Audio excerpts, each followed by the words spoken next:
Welcome back. Today in our Sunday Spotlight, a local man will soon embark on a bike ride that'll take him from the Canadian border back to his hometown of Glastonbury. Desmarais, who you can see on the screen in that picture at the end of one of his long-distance rides, is raising money for a cause he supports, and you can support his efforts by contributing through the QR code on your screen. We're going to show it again at the end of the segment.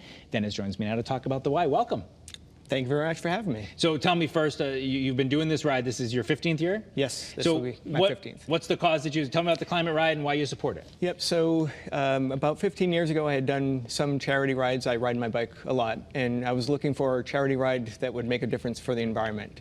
I found the climate ride in a magazine and thought it looked interesting and started that. That was a year where I rode with a group from New York City down to Washington, D.C. Loved it. It was a great organization, and I've remained committed to it throughout the years, and I think it's more important to me now than it was back then. There's a lot of action we need to take on the environment, and this is my way to make a difference. And you have made a difference, $125,000 in past years, plus you're almost to your $15,000 goal this year. So about 135 grand you've already raised, and hopefully we're going to get you across that finish line with the fundraising.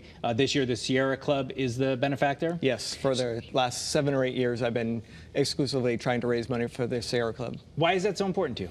Well, I've been a volunteer with the Sierra Club even longer than I've done the climate ride.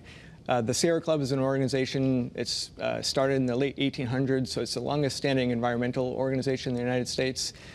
They today focus on protecting the environment, also protecting open spaces, as well as encouraging people to get outdoors.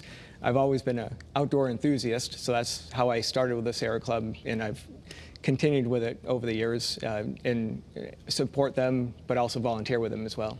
It's certainly a cause that's close to your heart. Tell me about the actual ride. What is it like, 1,500 miles on your bike alone? Yes. So the Climate Ride it's a great organization. They do lots of organized rides throughout the country. And I started with those organized rides. Like I said, my first one was from New York to Washington, D.C. But I realized over the years I wanted to do something bigger. So they offer what's called an independent challenge. I thought by going bigger, riding longer miles, doing it unsupported, I'd have more newsworthy rides. So I made that switch about 7 or 8 years ago. So while I used to do the organized rides, now I'm doing independent rides. So this year I'm taking a flight up to Presque Isle in Maine, and I'll have my bike up there, and then I'll start right at the Canadian border, then I'll come down. I'm not going in a direct route, I'm taking a bit of a meandering route because I'm also trying to get through 150 towns in the course of the 10 days that I'll be riding. Very cool. I want to bring up some of the pictures. I'm having you look at the monitor over there.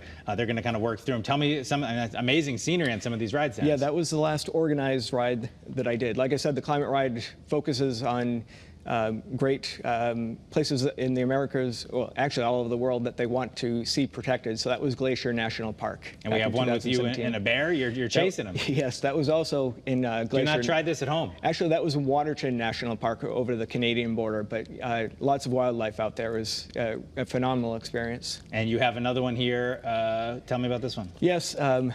The year of COVID, I had to get creative on my route, so I was riding between Glastonbury and Cape Cod, back and forth over the course of 6 days. And one of the days, my children and my wife met me in Cape Cod, and I believe they had cookies for me at the end of that ride. After a long ride, nothing like some cookies, and there's another picture from that as well, right? That was the second year of COVID. Again, I got creative on my route selection. And this was in early April, and actually snowed that day. So oh my gosh. Mother Nature has not been kind to me on lots of my rides. And you got to refuel. Look at the double slices yes. there. Refuel, but I also, as you can see here, double it up so that I can get out quickly. I'm doing between 150 and 170 miles in a day, and there's not a lot of daylight sometimes to finish it all, so there's not much resting. What's this map show? This is a map that shows all the places that I've ridden in so far, and what's significant in this map is you see very little in Maine. So most of my riding will fill in some of those gaps that you see in Maine. You've been everywhere, and what about this? Again, Mother Nature, like I said, even though I'm raising money for the environment, Mother Nature's not been on my side. This is one year I was riding from home to Jacksonville, Florida, and I had to pull over one day, and I ended up getting a taxi because tornadoes came through, and I was unable to proceed. Yeah, that would probably be a warning. How about this? This was 3 years ago. I broke my ribs 3 weeks before the start of the ride, but I had already done the fundraising. I didn't want to let people down, so I rode for 12 hours a day for 6 straight days in my basement. So that was me with a broken rib. And look at that. That's a beautiful shot right there. there. Yeah, that was a selfie at the end of one of my days riding back and forth to the Cape. Great.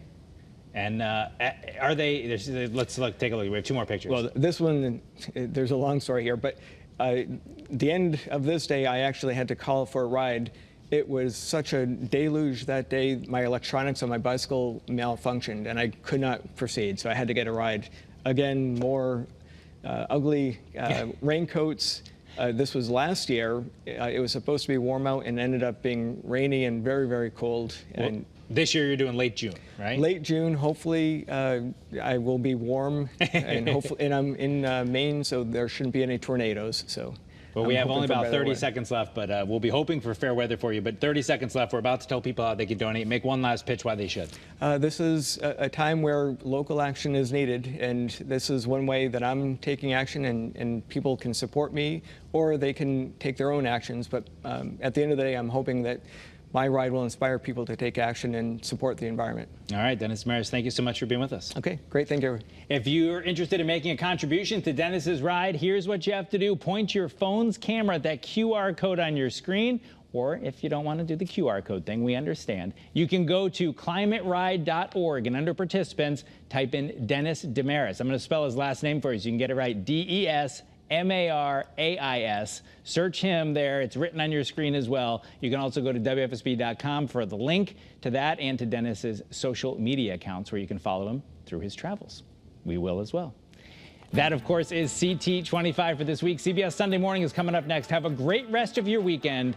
We will meet you back here in Studio A next Sunday morning.